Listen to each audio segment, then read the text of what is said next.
Bienvenue à bord de cette table, c'est Ludo et aujourd'hui je vais vous présenter Vélonimo. Vélonimo, c'est un jeu de 2 à 5 joueurs pour des parties d'environ 30 à 40 minutes. En fait, c'est un jeu qui se déroule en 5 manches. Il faut compter à peu près 5 minutes par manche.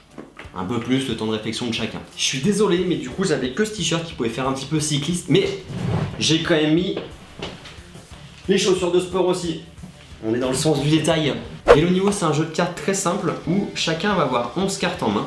Et le but, ça va être d'être le premier à s'en débarrasser le plus rapidement possible. Vous voyez, là, au niveau de mon jeu, les cartes vont de 1 à 7 et vous avez 7 couleurs différentes. Chaque carte est unique.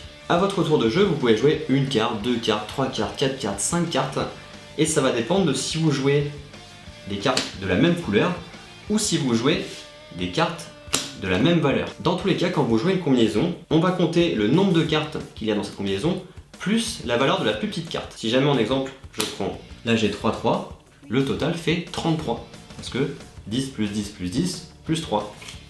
En prenant notre exemple, si j'ai cette combinaison, 5, 1 et 2. Là du coup, la combinaison vaut 31. 10 plus 10 plus 10 plus la valeur de la plus petite carte, le 1. C'est un jeu où on va jouer chacun notre tour et il va falloir toujours surenchérir, avoir toujours strictement plus que le joueur d'avant. Si moi je commence, on va dire un petit 22, le joueur d'après sera obligé de mettre au moins 23. Il pourra mettre plus s'il veut, on n'est pas obligé de suivre un ordre chronologique. Au-delà des combinaisons qui sont possibles, vous avez aussi 6 cartes qui sont uniques et qui vont de 25 à 50 par tranche de 5. Ce sont des cartes que vous pouvez jouer directement par-dessus une combinaison si vous le souhaitez. Et ça indique la valeur du coup que vous avez joué. Dans les cartes que vous avez en main et qui rajoutent le côté un petit peu pupute, vous avez les 1 qui sont les tortues. Mais justement les tortues sont les plus fourbes. Parce que à chaque fois que vous allez jouer une tortue, vous allez jouer un 1, vous allez pouvoir voler une carte chez quelqu'un au hasard et lui rendre la carte de votre choix. C'est vraiment un moyen de pourrir le jeu d'un adversaire qui est un peu trop en avance, et sachant que ces 1 peuvent se cumuler. Si jamais vous jouez plusieurs 1, vous allez voler plusieurs cartes. Si vous jouez 2-1, vous voulez 2 cartes. Forcément la même personne, vous ne pouvez pas répartir. Si vous jouez 3-1, vous voulez 3 cartes. On va jouer comme ça jusqu'à ce qu'un joueur ait mis une combinaison assez haute et que tous les autres joueurs passent.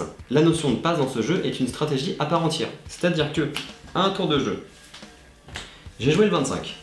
Le joueur d'après décide de passer. Le joueur d'après décide de passer. Ce joueur-là décide de jouer au-dessus. Il va jouer 33. Donc là, 3 cartes.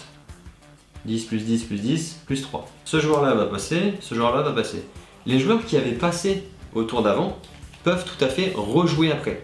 Le fait de passer ne vous sort pas de la manche. Il vous permet juste en fait de ne pas jouer de carte au moment où c'est votre tour.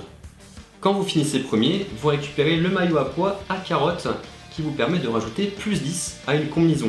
Je précise bien du coup combinaison parce que vous ne pouvez pas mettre un plus 10 sur une carte unique. Une carte unique, vraiment celle-ci spécifiquement. Si vous jouez un 3, avec le bonus vous pouvez lui mettre plus 10, ça fera du coup 13. Ou sinon, si vous jouez une combinaison, là vous pouvez dire je rajoute mon maillot. C'est un réel avantage que vous allez avoir en étant premier joueur et qui va vous servir pour la manche d'après. Le jeu se déroule en 5 manches. Une fois qu'on a fini les 5 manches, le joueur qui a le plus de points l'emporte. Le comptage de points dans ce jeu est un petit peu particulier parce qu'il va se définir du coup selon la manche à laquelle vous êtes. Imaginons première manche, vous êtes 5 joueurs. Si vous finissez premier, vous allez marquer 4 points parce que vous avez marqué 1 point fois le nombre de joueurs qui va rester. Et au fil des manches, on va prendre le numéro de la manche fois le nombre de joueurs qui reste à chaque fois.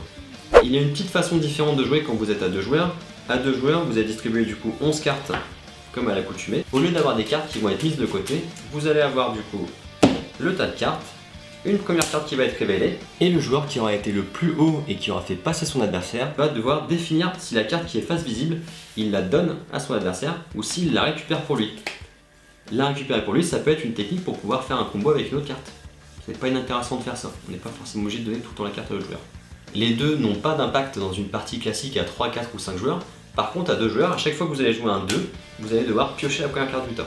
Et pareil que les 1, si vous jouez 2-2, vous êtes obligé de piocher 2 cartes. Si vous jouez 3-2, vous êtes obligé de piocher 3 cartes, et ainsi de suite.